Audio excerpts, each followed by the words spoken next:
اللهم صل وسلم وبارك على أشرف والعجم وإمام مكة والمدينة والحرم سيدنا ومولانا محمد وعلى آله وصحبه وبارك وسلم وزده يا رب شرفا وكرما ومهابة وتعظيما.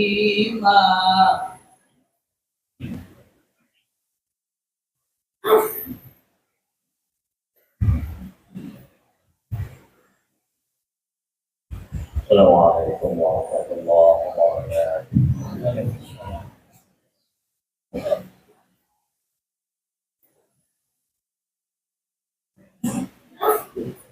الله أكبر الله أكبر الله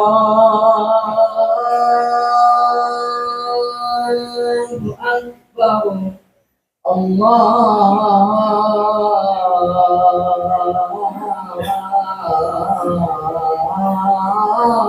أكبر.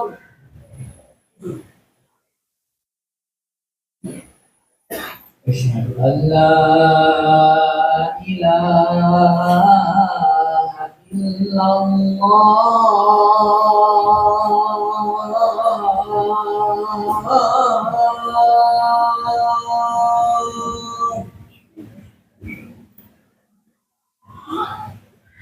أشهد أن لا إله إلا الله.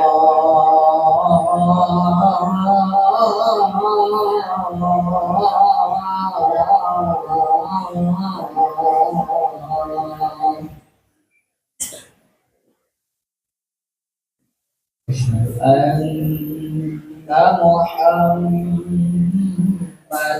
رسول الله.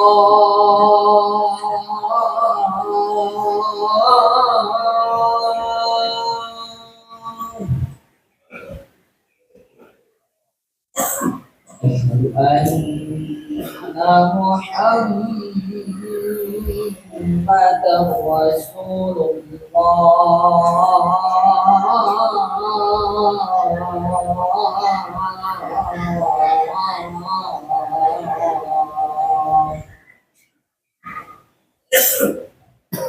حي على الصلاة.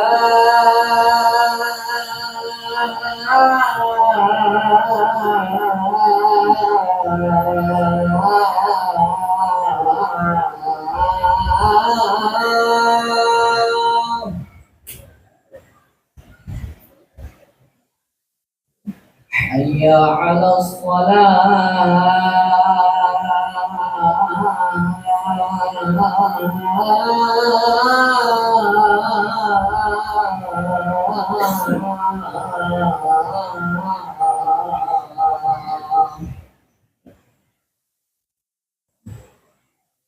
حي على الفلاح.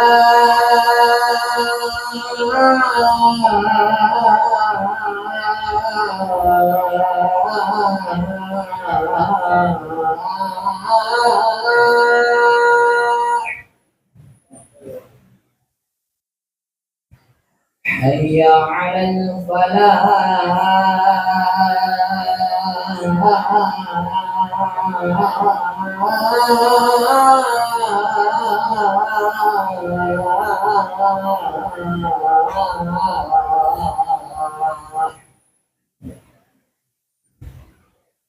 الله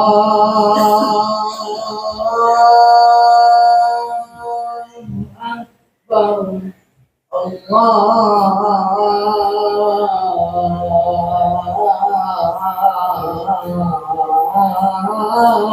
أكبر.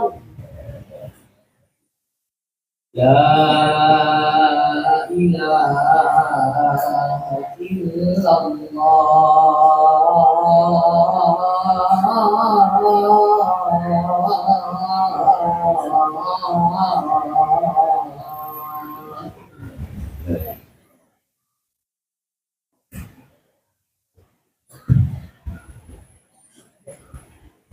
معاشر المسلمين رحمكم الله، وما الإمامان الفاضلان الكريمان البخاري ومسلم في صحيحهما عن أبي هريرة رضي الله عنه أنه قال قال رسول الله صلى الله عليه وسلم: إذا قلت لصاحبك يوم الجمعة والإمام يخطب أوصد فقد لغوا، أوصدوا واسمعوا وأطيعوا رحمكم الله، أوصدوا واسمعوا وأطيعوا رحمكم الله، أوصدوا واسمعوا وأطيعوا رحمكم الله.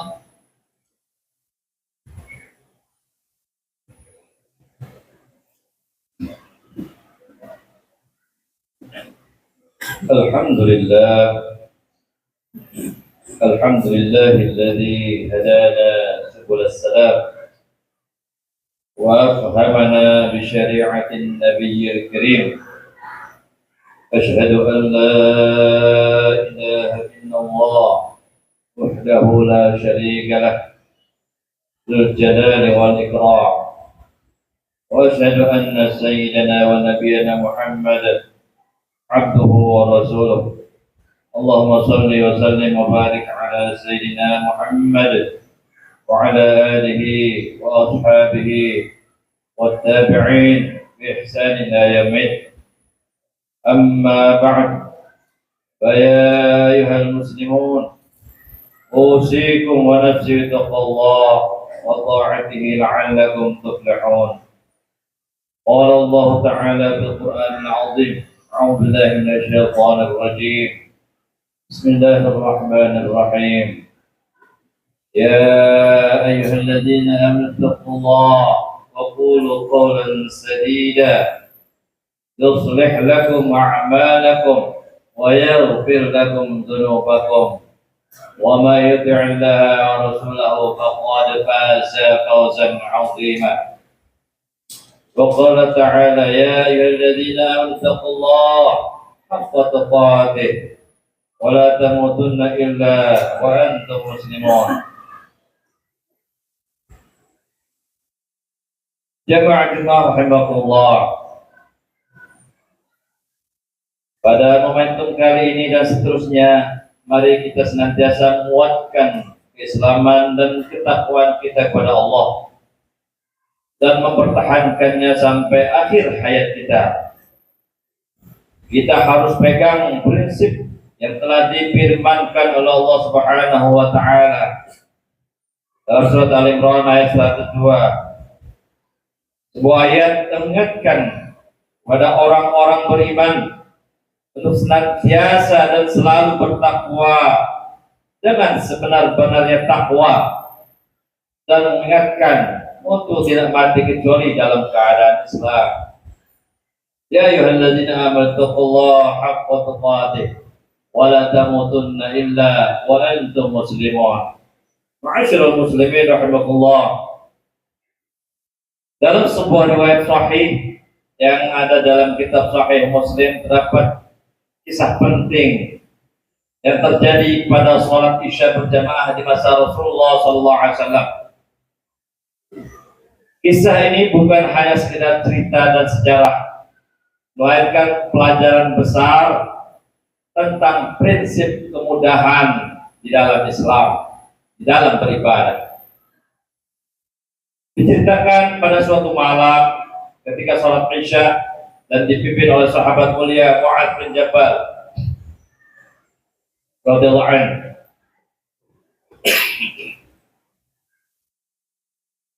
Bagaimana kenal, beliau adalah sahabat yang memiliki kecintaan yang mendalam terhadap Al-Quran dan hafalan yang sangat kuat.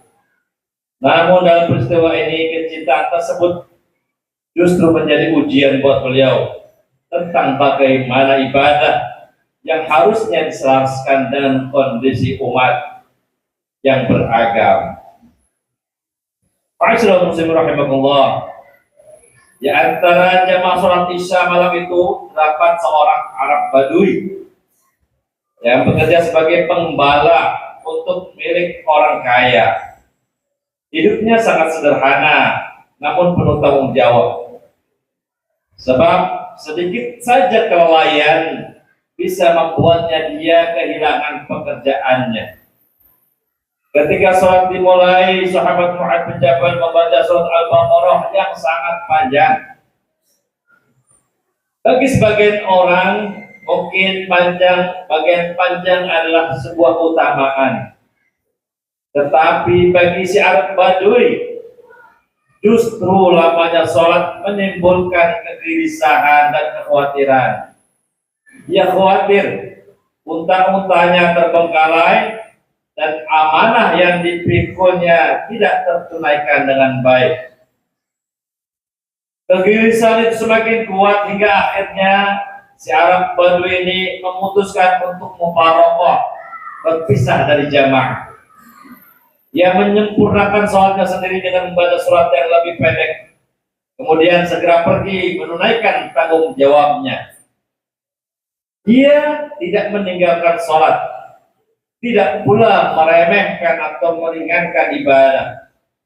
Tetapi beliau berusaha menjalankan agama sesuai dengan kemampuannya. Namun keputusan itu ternyata disalahpahami oleh sebagian orang, sebagian sahabat. Dia dicemooh dan dituduh sebagai seorang munafik karena meninggalkan sholat berjamaah di tengah pelaksanaannya. Ma'asyiral muslimin rahimakumullah. Dengan hati yang terluka, Arab Badui ini menjawab tuduhan tersebut. Dan dia berkata, demi Allah, aku tidak munafik. Kemudian dia berkata bahwa persoalan ini akan diadukan kepada Rasulullah SAW. Dan perkara ini pun sampai kepada Rasulullah. Di sisi lain, Mu'adz bin Jabal justru mengadukan sikap makmum yang keluar dari jamaah. Dan si Badui mengadukan bacaan imam yang terlalu panjang. Masing-masing merasa berada di pihak yang benar dan berharap Rasulullah SAW memberikan keputusan yang adil. Ma'asyiral muslimin rahimakumullah. Namun keputusan Rasulullah SAW justru menjadi pelajaran besar bagi umat dan bagi para pemimpin. Beliau justru menegur Mu'adz bin Jabal dengan tegas agar para imam tidak memberatkan makmum. Rasulullah SAW mengingatkan bahwa di antara jamaah sholat ada orang yang lemah, ada orang tua yang rentah, dan ada orang yang memiliki kebutuhan yang segera. Jangan sampai sholat yang seharusnya mendekatkan manusia kepada Allah justru membuat orang lari dan jerah dan kapok dari ibadah. Inilah wajah Islam yang rahmatan lil alamin. Agama yang memudahkan, bukan menyulitkan. Ma'asyiral muslimin rahimakumullah. Kisah ini menegaskan bahwa kepemimpinan dalam bidang ibadah menuntut empati dan perhatian, bukan semata-mata semangat beribadah pribadi atau keutamaan individu. Seorang imam bukan hanya berdiri di depan untuk memimpin gerakan bacaan sholat, tetapi juga memikul tanggung jawab moral terhadap kenyamanan dan kemampuan jamaahnya. Memahami kondisi makmum merupakan bagian dari amanat kepemimpinan seorang imam agar ibadah dapat dijalankan dengan khusyuk oleh semua kalangan. Hikmah berikutnya adalah bahwa Islam dibangun di atas prinsip kemudahan tanpa menghilangkan kesungguhan dalam beribadah.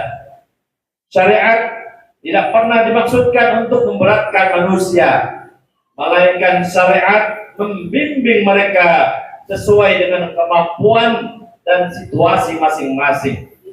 Kemudahan yang diajarkan Islam justru menjadi jalan agar ibadah dapat dilakukan secara konsisten, penuh kesadaran dan berkelanjutan. Hikmah yang lain juga mengajarkan bahwa cara beragama yang bijak akan menumbuhkan kecintaan, sedangkan sikap yang berlebihan justru mengandung potensi untuk menjauhkan manusia dari kebaikan. Dakwah dan praktek ibadah yang mempertimbangkan maslahat akan membuat Islam terasa indah dan menenteramkan. Sebaliknya, pendekatan yang kaku dalam beribadah dan berlebihan bisa menimbulkan keengganan, bahkan membuat orang merasa jauh dari nilai-nilai agama Islam itu sendiri. Ma'asyiral muslimin rahimakumullah. Demikian khutbah singkat yang sampaikan. Semoga kita semua bisa mengambil manfaat dari khutbah ini dan bisa memberikan kemudahan bagi kita semua. A'udzubillahi minasyaitonir rajim. Bismillahirrahmanirrahim. Wal 'ashr. Innal insana lafi khusr. Illa alladziina aamanu wa 'amilus shalihaat wa tawashaw bil haqq wa tawashaw bis sabr. Barakallahu li wa lakum bil Qur'anil 'azim. Wa nafa'ani wa iyyakum ma fihi minal ayati waz zikril hakim. Wa taqabbala Allahu minni minkum tilawatahu. Innahu huwas samii'ul 'aliim. Aqulu qawli hadza وأستغفر الله العظيم لي ولكم ولسائر المسلمين والمسلمات فاستغفروه إنه هو الغفور الرحيم. اللهم صل على سيدنا محمد وعلى آل سيدنا محمد.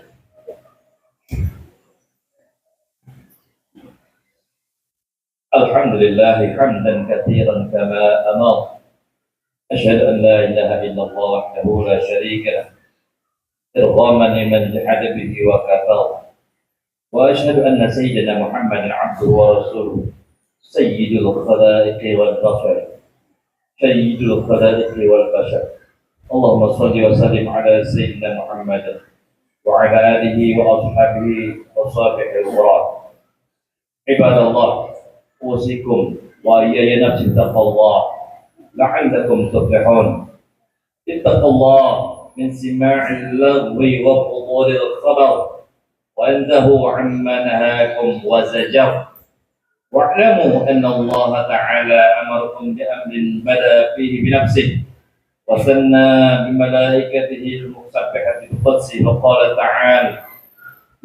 تعالى إن الله وملائكته يصلون على النبي يا أيها الذين آمنوا صلوا عليه وسلموا تسليما.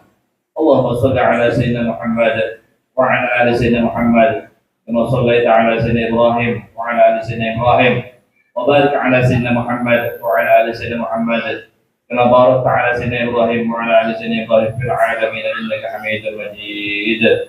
اللهم اغفر للمسلمين والمسلمات والمؤمنين والمؤمنات الأحياء منهم والأموات إنك سميع قريب مجيب الدعوات ويا قاضي الحاجات. اللهم انصر من نصر الدين واخذل من خذل المسلمين واعلي كلمتك إلى يوم الدين واجعل بلدتنا هذه آمنة مطمئنة وسائر البلدان المسلمين عامة.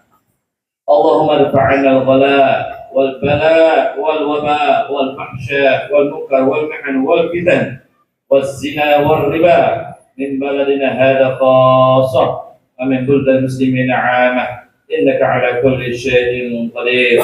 ربنا آتنا في الدنيا حسنة وفي الآخرة حسنة وقنا عذاب النار.